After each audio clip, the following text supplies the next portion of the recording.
I would like to ask the podium Linda Saccoccio that she's gonna present to us her artwork. Thank you.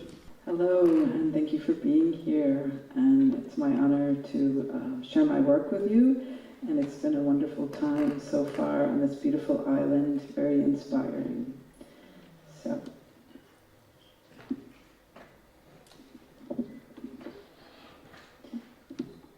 My work is attuned to the pictorial page as a stage for visual, musical composition. Transformation through line, color, and light is key. Relationships, music, poetry, rhythm, and evolution or change are consistently part of my work. I am interested in conscious illumination. I work with light and color. Mystery is a part of the process and the outcome. The work leads and I engage with it. Placing color or mark on a page begins a dialogue and sets the work in motion. It's a diving into the unknown. I believe in the potency of color and the interaction of gestures, of brushstrokes as visual language. Silence is a space where originality is born. Silence is a kind of openness. Allowing movement to precede thought is where things begin to flow. It is instinctual and raw. When I work with poetry, text, or a dream to make a painting, I do not intend to illustrate it. I seek to birth something beyond what is known to me. I am led by each mark I make. Nothing is premeditated. The process is one of presence and possibility. This series of paintings that I'll share with you was created in response to poems that deeply resonated with me. Reading and rereading a poem, I allow it to evoke my own history, taking cues from the poem for color, feeling, and energy. It's an ekphrastic process and is also a form of synesthesia, where my senses mingle to relate with what the poems evoke for me in a wordless, imaginative way.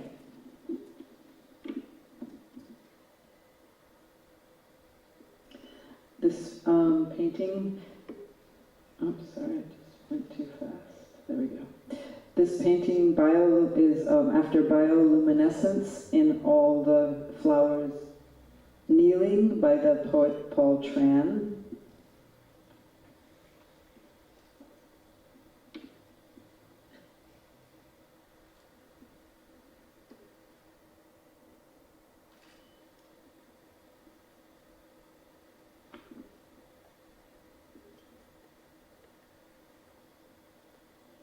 And this painting is from For Memory.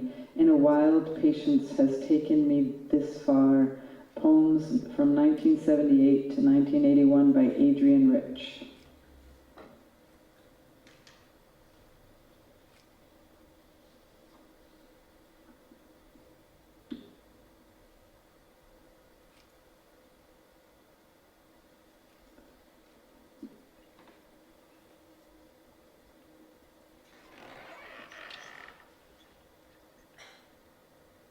Going too fast.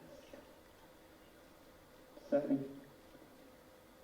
The clicker is going ahead of me.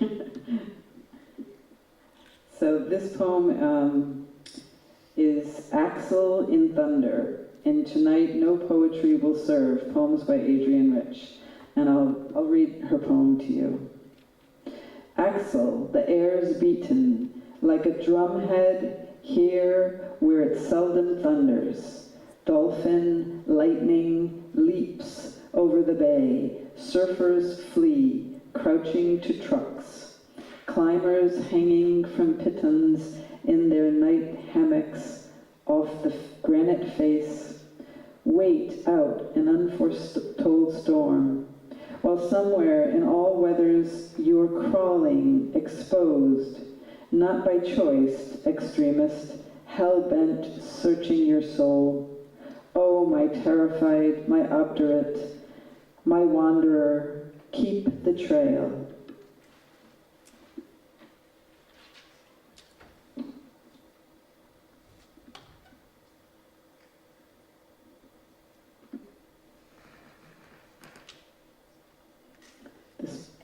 painting is after linguistics in the poetry deal by the poet Diane de Prima.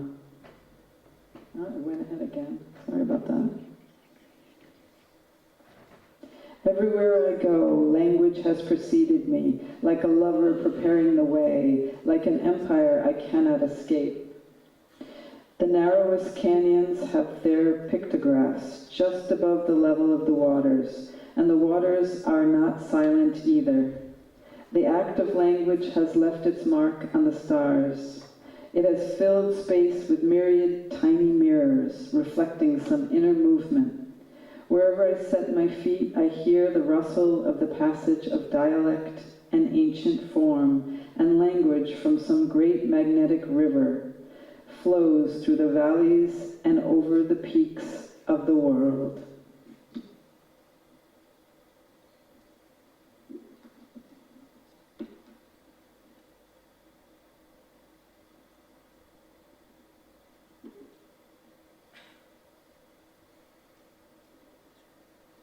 This painting is after a passage by John Cage in his book Silence, Lectures and Writings by John Cage.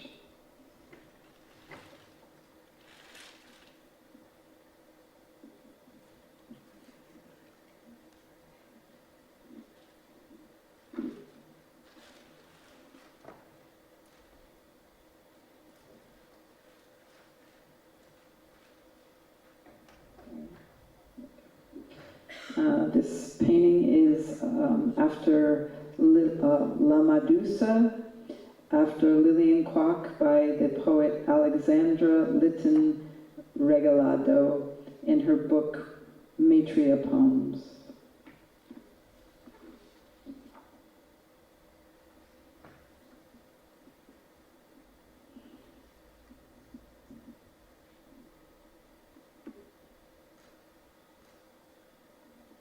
And this painting is after The Night in Disaffections by Cesar Pavese. I guess I'll read this one to you. The night. But the windy night, the transparent night, which memory touched only briefly, has faded as memory. An astonished calm remains, is too made of leaves and of nothing. All gone from that time. Sorry, I don't know why it's going by itself. There we go. Let me start again. The night. But the windy night, the transparent night, which memory touched only briefly has faded, is memory. An astonished calm remains, is too made of leaves and of nothing. All gone from that time, beyond memories, but a blurred remembering. Sometimes it returns in the motionless night of a summer day, that fading astonishment. Through the empty window, the small boy watched the night on the hills, the cool, dark hills, astonished to find them massing together. A blurred and transparent stillness. Through leaves that fluttered in darkness rose hills, where the things of the day, the slopes, the trees, the vineyards, stood clearly defined and dead, and life was another thing, made of wind, of sky, of leaves, and of nothing.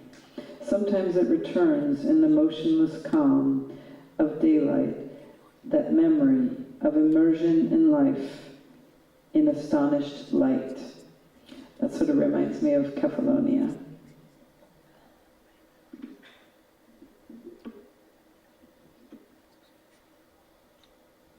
And this painting is, oh, it must be me.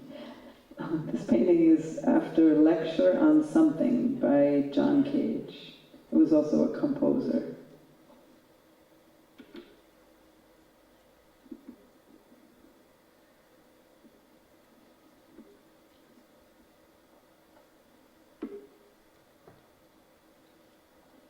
And this painting is after page 842 of the Poems of Emily Dickinson. It doesn't have a title, but it's a short poem, and I'm going to read it to you. Patience has a quiet outer, patience look within, is an insect's futile forces, infinites between, scraping one against the other, fruitlesser to fling. Patience is the smile's exertion through the quivering. Changed, didn't it? Sorry about that.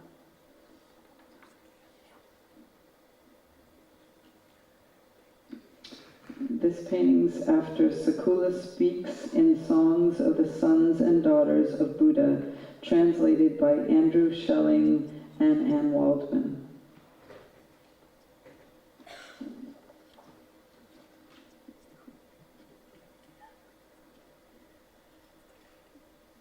And this painting is after River in Meditations in an Emergency by Frank O'Hara.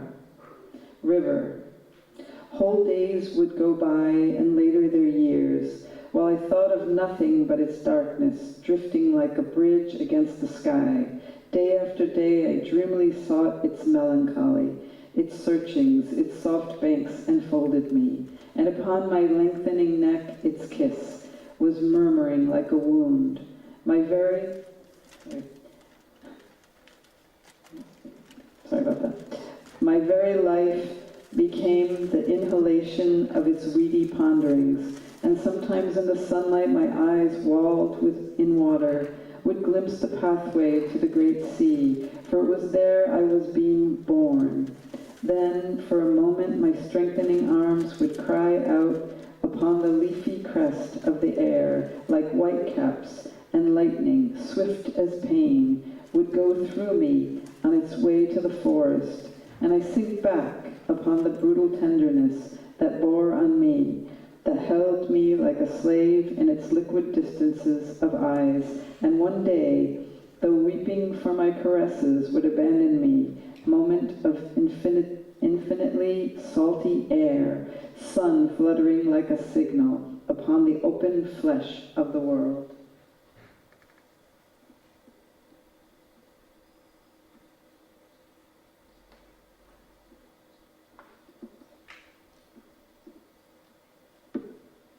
This painting's after page 36 in the book Leaves of Grass by Walt Whitman. There's that one.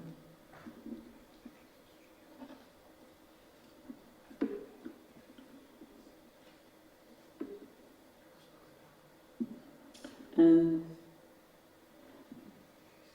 if it stays there, this is page 12 of Frank's Sonnets by Diane Seuss.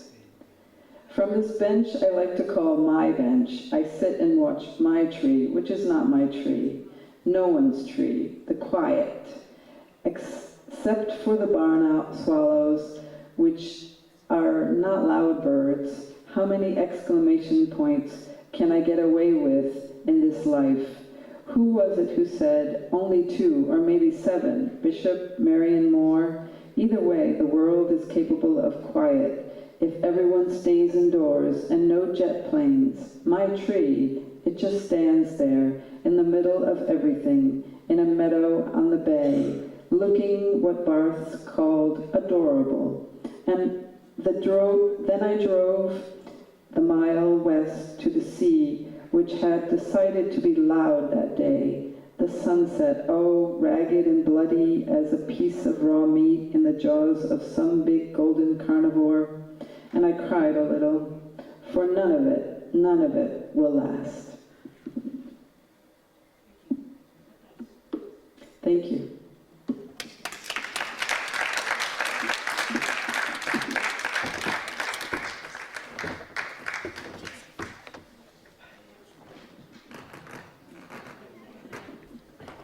Thank you very much, Lydia. I would like your work. I just want to ask you, is this, you combine the painting with the poem, which one comes first? So these poems are not my poems. Oh, okay. I just You want to relate? find Yes, the yes. poems that move me, and then they usually has to resonate deeply with some sensation or feeling from my life, and then I am able to make a painting. Yeah. Oh, I see. So you're inspired by the poems. Okay, Yes, that's yes. good. That's fine. I would like to thank you, and thank you for being with us here. and would like to you help show us your work. Thank you very much. Thank you. Thank you, Lydia.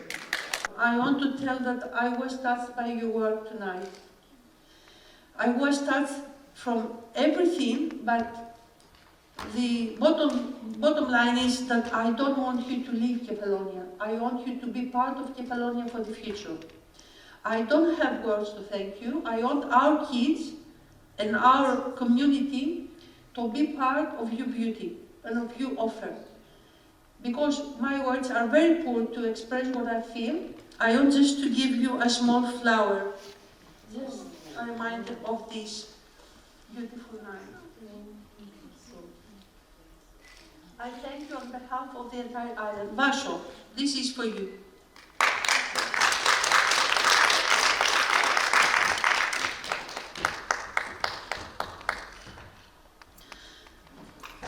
I don't want to be more touched. I invite you for a glass of wine outside. Thank you for this wonderful evening. Thank you.